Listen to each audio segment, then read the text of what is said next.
Hi guys, welcome to Devarajan Dayal channel. चलिए आज हम बात करते हैं इकोनॉमिक्स के, जो कि बैंकिंग सेक्टर में बात करते हैं। बैंकिंग का ही पार्ट है। आज बात करेंगे नॉन परफॉर्मिंग एसिड के बारे में, उसके डिफिनीशन और एक एक करके क्लासिफिकेशन और पूरा डिटेल्स में बात करते हैं। Non performing asset are a loan और advance provided by a bank और financial institution that remain unpaid for a certain period. जैसे कि मान लीजिए बैंक है, बैंक आपको लोन दे रहा है, जो कोई भी या फाइनेंशियल इंस्टीट्यूशन है वो आपको लोन दे रहा है, आपको पैसा प्रोवाइड कर रहा है, और वही पैसा आप फिर रिटर्न बैंक या फाइनेंशियल इंस्टीट्यूशन को नहीं रिटर्न देते हैं, तो जो नहीं रिटर्न देते हैं उसी को नॉन परफॉर्मिंग एसिड में काउंट किया जाता है। उसी को नॉन परफॉर्मिंग एसिड भी कहा जाता है। जो आप लोन चुकाते नहीं हैं उसी को कहा जाता है नॉन परफॉर्मिंग एसिड। अब हम बात करते हैं कि resulting in the borrower the default, उस जो भी डिफॉल्टर हो जाता है, डिफॉल्ट ऑन द रिपेमेंट होता है। In a simple term an asset become the non performing asset in the case of the generate the income for the bank.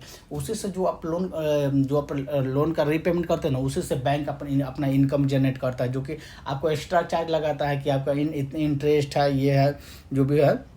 और अगर वही आप नहीं देते हैं, नहीं रीपेमेंट करते हैं, तो नॉन परफॉर्मिंग एसिड में कन्वर्ट हो जाता है। अब बात करते हैं classification of non performing acid. कितने टाइप के कितने प्रकार के नॉन परफॉर्मिंग एसिड होता है। जैसे कि स्टैंडर्ड एसिड होते हैं, सब स्टैंडर्ड हो गया, डाउटफुल एसिड हो गया, लॉस एसिड हो गया। एक ये होता है। अब स्टैंडर्ड एसिड क्या होता है? These are performing asset that generate the regular income and the carry of the low risk. जैसे कि रेगुलर, मान लीजिए कोई बैंक लोन दिया है ना आपको, आप एक बार पेमेंट नहीं किया, आपको बैंक को विश्वास है कि नहीं अभी इसका इनकम लो है, तो इसके कारण इस पेमेंट नहीं किया है, वो लो रिस्क रहता है, उसको बोलते हैं स्टैंडर्ड एसिड। जो कि आप पेमेंट कर दोगे, आपको आप पर बैंक को विश्वास है कि हाँ आप इस बार आपको इनकम में उतना वृद्धि नहीं हुआ, जिसके कारण आप लोन पेमेंट नहीं किए।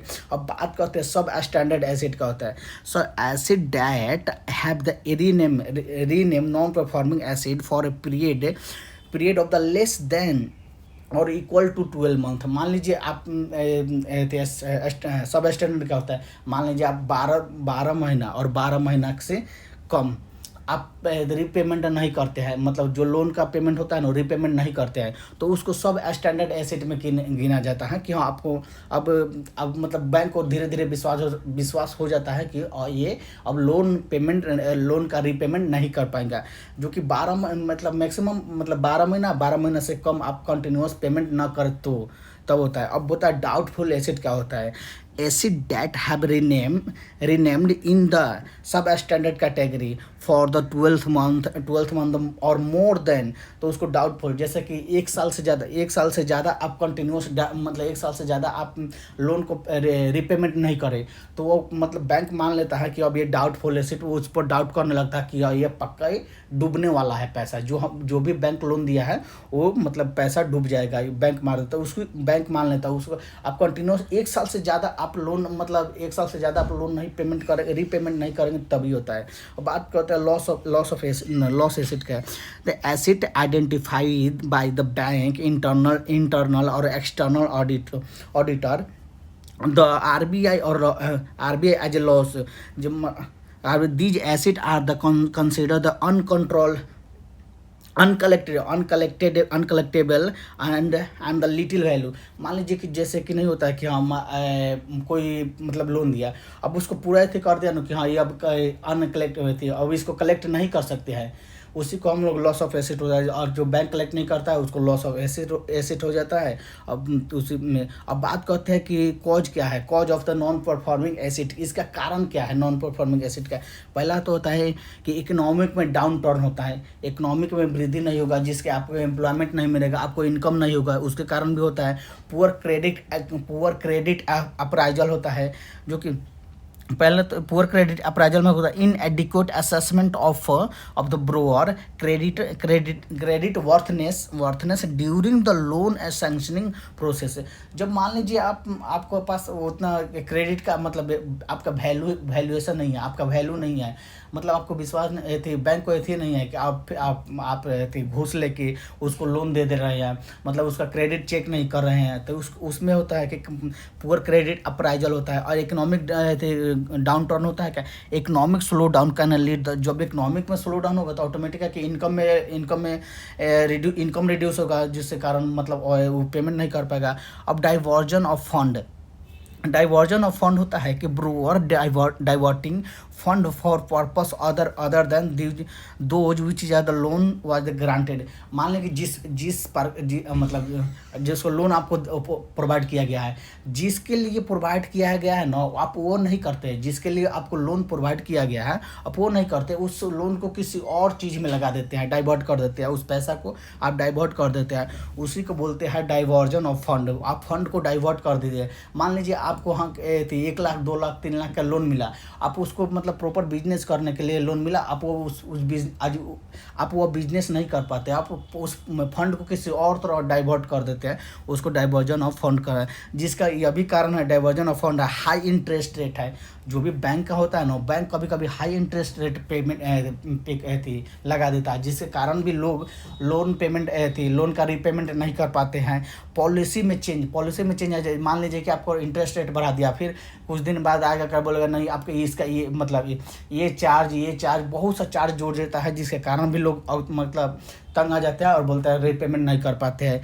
बहुत सा कारण है। अब बात करते हैं सेक्टर पे स्पेसिफिक इशू भी आता है, जैसे problem specific to the certain sector such as the agriculture real estate infrastructure affecting the. Agriculture में क्या होता है, मान लीजिए आप कुछ लोन लिया और उससे एग्रीकल्चर किया और बाढ़ आ गया तो पूरा आपका तो एग्रीकल्चर बर्बाद हो गया। जिसके अब बर्बाद हो गया तो आपका एग्रीकल्चर ही बर्बाद हो गया, तो उसको बैंक को कैसे लोन पेमेंट कीजिएगा, रीपेमेंट कीजिएगा, नहीं कीजिएगा। वो भी कारण है कि एग्रीकल्चर भी रियल एस्टेट है। मान लीजिए आप घर बना रहे हैं, घर पूरा बना रहे हैं, अब बाद में लगा कि भूकंप आ गया, वो पूरा घर बिल्डिंग कोलैप्स हो गया, वो भी हो सकता है। अब बात करते हैं कि इसका इम्पैक्ट क्या होता है। जब भी impact of the non performing asset होता है तो उसका इम्पैक्ट तो वही पड़ता है जिससे रिड्यूस द प्रॉफिटेबिलिटी, बैंक का जो भी प्रॉफिटेबिलिटी होता है ना वो कम हो जाता है। इंक्रीज द बोरोइंग कॉस्ट, जो भी हम लोग फिर बोरोइंग कॉस्ट थे जो भी अदर लोग मतलब अदर लोग जाते हैं कि हाँ फिर से बोरोइंग करने के लिए, उन पर कॉस्ट इंक्रीज कर दिया हो जाता है। रिड्यूस द क्रेडिट वर्थ, जो भी रिड्यूस द क्रेडिट ग्रोथ, जो भी क्रेडिट का ग्रोथ होता है ना वो कम हो जाता है। इरोजन ऑफ द कैपिटल मतलब होता है जो भी आप मतलब सेविंग करके रखे हैं ना मनी को, उस कैपिटल उसको इरोजन होने लगता है, उसमें से मतलब कमी होने लगता है। एंड इन्वेस्टर कॉन्फिडेंस भी हो जाता है। जैसे कि आप बात करें reduce the bank profitability is adversely affected as they have to the set aside the provision of the NPA reduce होता है। ठीक है। अब इंक्रीजिंग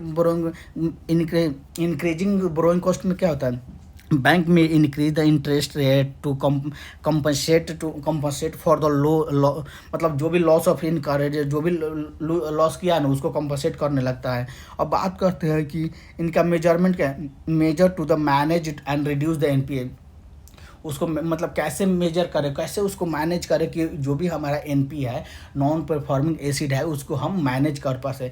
पहले तो स्ट्रेंथनिंग कैपिटल अप्राइजल करना पड़ेगा, जो भी हम लोग का कैपिटल अप्राइजल उसको मजबूत करना। स्ट्रेंथनिंग क्रेडिट अप्राइजल होता है, क्रेडिट अप्राइजल में उसको मजबूत करना पड़ेगा। जैसे improve the credit appraisal process to the assess the borrower creditworthiness and accurately and avoid the lending to the high risk borrower. अब मतलब जैसे कि कोई लोन लेने जाना तो उसको प्रॉपर बैकग्राउंड चेक करना पड़ेगा, चेक करना चाहिए और उसको आप अवॉइड कीजिए कि हाँ जो जहाँ पे आपको देखिए कि हाँ यहाँ पर लोन रीपेमेंट नहीं होने वाला है उसको अवॉइड कीजिए, उसको इग्नोर करना पड़ेगा।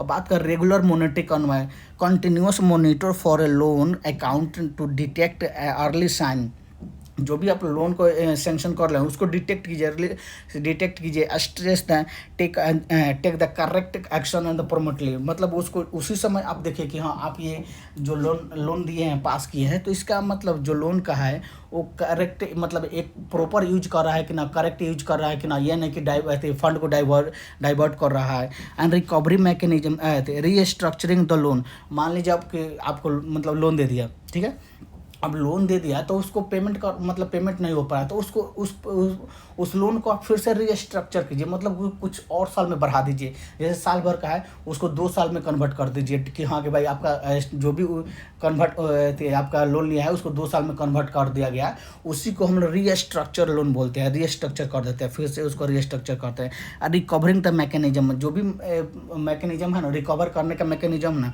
उसको जैसे and strengthening the recovering mechanism through the land legal and institutional framework, मतलब आप लीगल थ्रू, जैसे कि पुलिस को से, कोर्ट से, आप इंस्टीट्यूशनल फ्रेमवर्क से, इन जैसे कैसे आप रिकवर कर दीजिए। अब मान लीजिए अगर वो जैसे वो बिजनेस खोला है, वो लोन रिकवर नहीं कर गया, तो उसको मतलब जो भी उसका बिजनेस है ना, उसका एसेट है ना, उसको आप इंसॉल्वेंसी कहती है, इंसॉल्वेंसी एंड बैंकरप्टी कोड में डाल दीजिए, और डेब्ट रिकवरी में ट्रिब्यूनल में भी कर दीजिए, कि ताकि वो आपसे वहाँ से लोन कुछ रिकवर हो सके।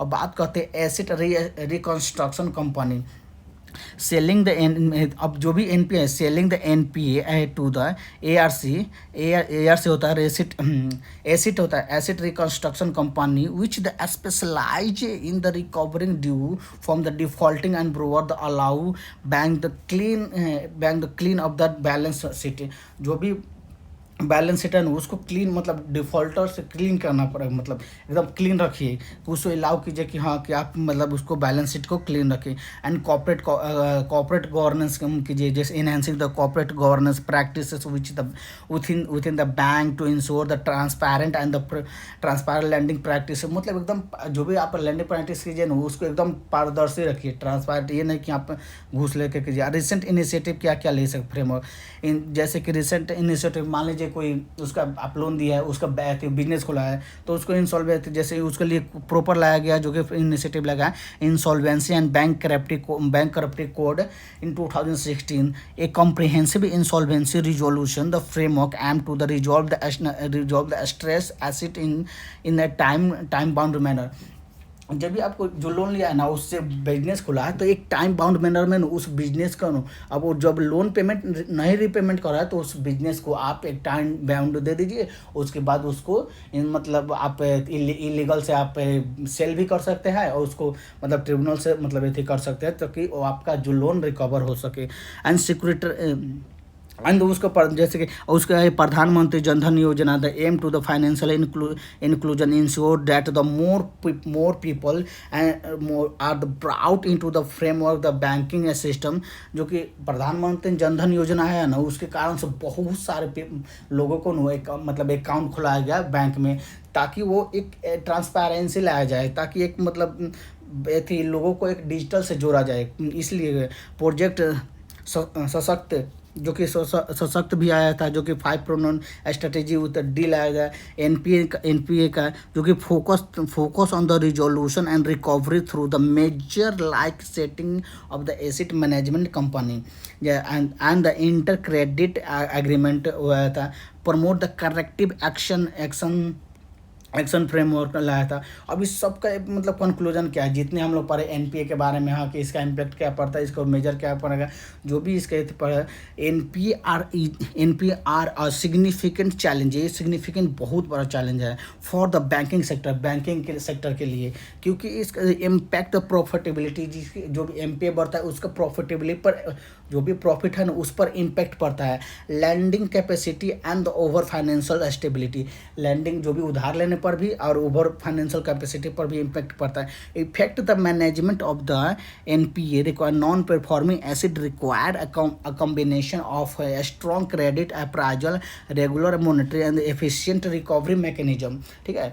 And the robust the legal and the institutional framework, the major and initiative taken, so main major initiative taken the government and the regulate the authority, the aim the adage the challenging for fostering